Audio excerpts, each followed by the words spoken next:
দিদি তোমাকে হলুদ মাখিয়ে চান করিয়ে দিয়েছে মা।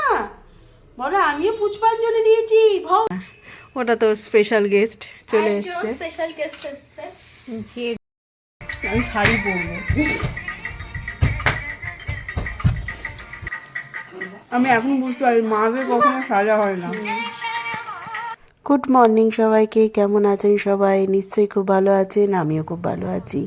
শুভ সরস্বতী পুজো, বাঙালিদের আর একদিন ভ্যালেন্টাইন ডে। যখন স্কুল কলেজে পড়তাম তখন আজকের দিনে একদম সকালবেলা ভোরবেলা চান করে ঠাকুরকে প্রণাম করে চলে যেতাম বন্ধুদের সঙ্গে। কত নিজেদের স্কুলে কত কি করতে হবে, কত দায়িত্ব, কত কি ছিল। খুব একটা আলাদা মজা ছিল। কিন্তু ক্লাস 9-এ ওঠার আনন্দটা ছিল একটাই কারণ, সরস্বতী পুজোর দায়িত্ব আমাদের হাতে পড়বে। আর ছোটোবেলা থেকে তো দিদিদের কথা শুনে চলতে হতো।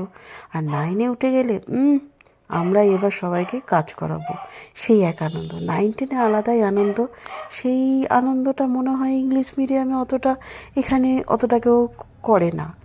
আমার ছেলের তো দেখিনি, মেয়েকেও খুব একটা দেখিনি।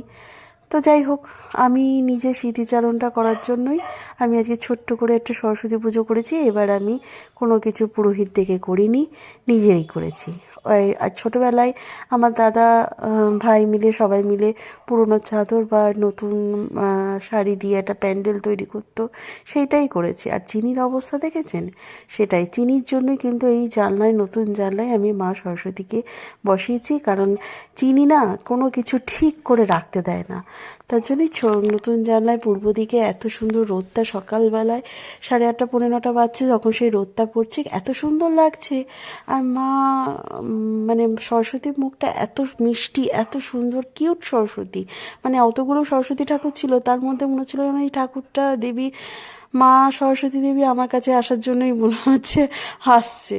হ্যাঁ, তা মানে ঠাকুরও বুঝতে পারছে আমার পরিস্থিতিটা কি। একদিকে চিনি চিৎকার করে যাচ্ছে, চিনিকেও আজকে তার দিদি সকালবেলায় হলুদ মাখিয়ে চান করিয়ে দিয়েছে, আর মেয়ে আলপনা দিয়েছে, এত সুন্দর আলপনা দিয়েছে। তা আমার শখ ছিল যে আমি যেহেতু আলপনা যে জিনিসগুলো আমি করতে পারি না সেইগুলো যেন ছেলেমেয়ে শিখুক। তা আলপনা দিতে আমি সত্যি পারি না, এখনও পর্যন্ত পারি না, আর চেষ্টাও করি না, কারণ আমার কাছে একটু অন্যরকম হয়ে যায়। তো সকালবেলা পুজো করে নিয়ে যে এখন নিত্য পুজোটা করছি। মন্দিরটা না একটু কালো হয়েছে, কিছু মনে করবেন না। এখন মনে হচ্ছে মন্দিরটা ঘষাতে হবে। দেখি লোকজন দেখি, তারপরে মন্দিরটা ঘষাবো। যতদিন পারি এখন করে যাই, তারপরে দেখছি। সময়টা আর হতে চাইছে না। আর এই শীতকালটা এমন অবস্থা না। আর এই যে একে দেখুন, দিদি আলপনা দিয়েছে আর সেইখানটা চিঠি খাওয়ার জন্য চলে এসেছে। চান করিয়ে দিয়েছে মা। বলো আমিও পুষ্পাঞ্জলি দিয়েছি, ভৌ ভৌ ভৌ ভৌ করে। বলো হ্যাঁ, ওই বাপরে, শুধু শুধু কাজের ফাঁকে শুধু আমি মানে এইদিকে আসছি আর মনে হচ্ছে ঠাকুরটাকে একটু দেখি প্রাণ ভরে। আমার গপুকেও যেমনি এত সুন্দর লাগছে, আর আমার সরস্বতী মাকেও দেখতে খুব সুন্দর কিউট লাগছে। তো সরস্বতী ঠাকুর আনার কোনো কথাই ছিল না, কারণ কর্তামশাই বলেছিল দেখো পারবে না, করতে যাবে না। আর সত্যি কথা, সরস্বতী পুজোর দিন পুরোহিত মশাই এত ক্রাইসিস, আমার যে পুজো করেন তিনি বললো যে বেলা 11টার পর হবে। আমি দেখলাম ঠিক আছে, দেখা যাক, এবছর নয় আমি করি, তারপর দেখা যাচ্ছে কি হয়। না, মাও চেয়েছেন আমার হাতে পুজো নেবেন। তো যাই হোক, কাজের ফাঁকে তার সঙ্গে আলুর দম, দেখে পোলাওটা খিচুড়ি হয়ে গেছে। মুনির জন্য পোলাও, কেন আলুর দম জন্য করেছে। পোলাও খিচুড়ি আছে? বাজে বকছি। পোলাও খিচুড়ি না, হ্যাঁ পোলাও খিচুড়ি আছে, খিচুড়ি পোলাও না। বলছে পোলাও খিচুড়ি হয়ে গেছে, তাই বলছে। দেখ, খেয়ে দেখ, তারপর আমার ভালো লাগলো। আমি কিন্তু একটা খেয়ে দেখি, তারপর বলবি। ঝাবরু ঝাবরু আমাকে একটু পোলাও দিয়ে হেভি লাগছে পোলাওটা। শুভ দুপুর। এইবার আজকে স্পেশাল লাঞ্চ, যেটা সরস্বতী পুজোর সময় হয়ে থাকে, তাও দুটো জিনিস হয়নি, বেগুনি আর ইয়ে হয়নি, চাটনি চাটনি হয়নি। এটা পুজোতে হয়ে থাকে, পোলাও, আলুর দম, চাটনি, বেগুনি, এগুলো সব। স্পেশাল গেস্ট এসেছে একটা। হ্যাঁ, ওটা তো স্পেশাল গেস্ট চলে এসছে। স্পেশাল গেস্ট এসেছে জেরি। আমি অল্পই নিলাম, কারণ আমার পোলাওটা পোলাওটা অত ভালো বাসি না, কিন্তু এটা পুরো মালাই পোলাও। কেমন হয়েছে? হালকা মিষ্টি দারুণ লাগছে। হালকা মিষ্টি, পুরো মেওয়া দিয়ে আর চিনি দিয়ে করেছি। ভালো লাগছে তোদের?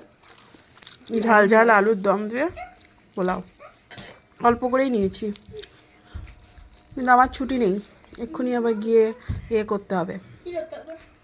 গোটা সেদ্ধ। ওটা সেদ্ধ খায় কেন? শীতল ষষ্ঠী গোটা সেদ্ধ খাওয়ার জন্য আছে, গল্প আছে, পরে বলবো। এখন একটু খেতে দে, শান্তি দে। চলুন। দমটা দিয়ে হেভি লাগছে বল। হেভি লাগছে আলুর দমটা দিয়ে, পুরো কিন্তু সেই স্কুলের মতনই হয়েছে। পোলাওটা করার সময় চিনি যা চিৎকার করছিল, কি অবস্থা জানিস তো? এই তামিল মেয়েটা আসে, এবার চিনি ওকে আদর করার জন্য, চিনি ভাবছে যে ওকে আদর করবে, এবার ও ভয় পাচ্ছে। এইবার চিনি চিৎকার করে যাচ্ছে, চিনিকে বোঝাতে পারছি না।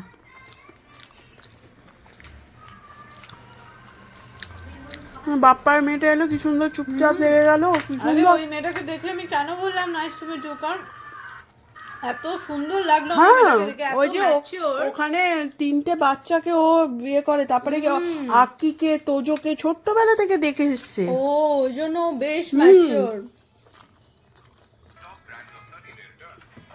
ও বেশ সুন্দর থাকছে, কিন্তু ও না ছুটে ছুটে ভয়ে পালাচ্ছে, ব্যাস চিনির ওটাতেই রাগ। কেন পালালো, কেন গেল, সে চিৎকার এবার চিনি কই? এবার জেরিকে দেখো। চিৎকার। চিনিকে ওই জন্য ওই ঘরে পাঠিয়ে দিয়েছে, একটু ঘুমাক। সে সকাল 7:30 থেকে ও চিৎকার করে যাচ্ছে কন্টিনিউয়াসলি।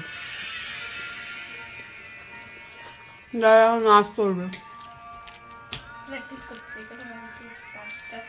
চল। দিদি আমাদের সঙ্গে নাচ করছে, বাহন হিসাবে, হাঁস হিসাবে সরস্বতী ঠাকুরের। তো এটা হাঁসটা একটু আর নাচটা কর। জেরি হয়ে গেছে। হচ্ছে না, আমি শাড়ি পরবো। স্নান করে উঠে চুলটাও বোধহয় খুলি নিয়ে সামনেটুকু জল দিয়ে তাড়াতাড়ি করে সেই কোচ চলছে। চুড়িদারের ওড়নাটাও ব্যাগে ভরে নিয়েছিলাম যেদিকে আনবো বলে। চুড়িদার সামনে গেলে এটা পেলাম, পরে নিলাম। আমি এখন বুঝতে পারি মাদের কখনো সাজা হয় না।